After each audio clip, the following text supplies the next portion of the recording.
E aí galera, tudo bem com vocês? No vídeo de hoje eu vou falar sobre algo que até pouco tempo atrás me impediu de enxergar o mundo como ele realmente é e me impediu de ter alguns avanços na minha vida. Pessoal, desde a minha infância eu sempre tive a esperança de que em algum momento ia aparecer alguém e essa pessoa ia me salvar, ia me abençoar na parte financeira e tudo ia, minha vida ia simplesmente ter uma virada de chave e tudo ia dar certo. Eu imaginava que era só eu cumprir com as minhas obrigações, era só eu fazer tudo certinho, era só eu não fazer mal a ninguém, que em algum momento eu ia me dar bem na vida. Eu imaginava, na minha infância, eu imaginava que alguns dos meus irmãos, que são todos mais velhos que eu, fossem estudar, fossem se dar bem na vida e fossem me ajudar. Eu imaginava que os meus pais fossem ter um negócio. Eu chegava a sonhar. Eu via alguns amigos meus que os pais eram bem de vida e eu imaginava que os meus pais em algum momento fossem caminhar, fossem ir por esse caminho, fossem ter um negócio, fossem empreender e eu fosse acabar sendo abençoado junto com eles. Mas isso não ocorreu. Mais tarde eu entrei para o mercado de trabalho com essa mentalidade de que em algum momento ia aparecer o meu salvador, mas isso não aconteceu. Claro que não aconteceu.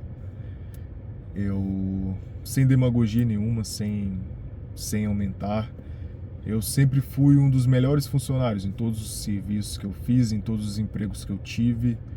Muitas das vezes eu era o primeiro a chegar, o último a sair. Sempre fiz a mais do que me era cobrado.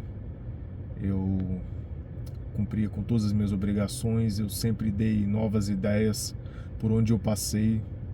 Tanto é que depois que eu saía das empresas, todos os meus ex-patrões me procuravam para saber se eu estava empregado ou não, para poder talvez eu voltar para essas empresas.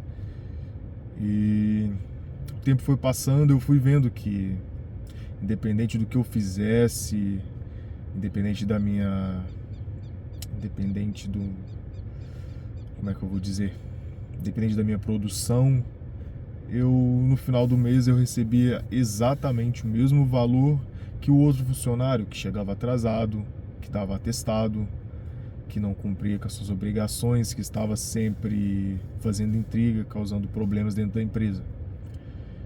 E hoje, pessoal, eu tenho essa visão, eu sei, tenho essa certeza que ninguém vai me salvar. Mas hoje mesmo eu tendo 30 anos, até pouco tempo atrás eu ainda tinha essa esperança, que em algum momento o universo ia conspirar a meu favor, que alguém ia me enxergar e ver que eu sou um cara bom e me ajudar. Mas isso, hoje eu tenho essa clareza que é ter algo, um pensamento infantil, porque simplesmente não existe ninguém, exatamente ninguém vai te salvar. Se você não fizer por onde, se você não correr atrás, não existe um ser humano na Terra que vá fazer o que é a sua obrigação. Você sendo homem, claro.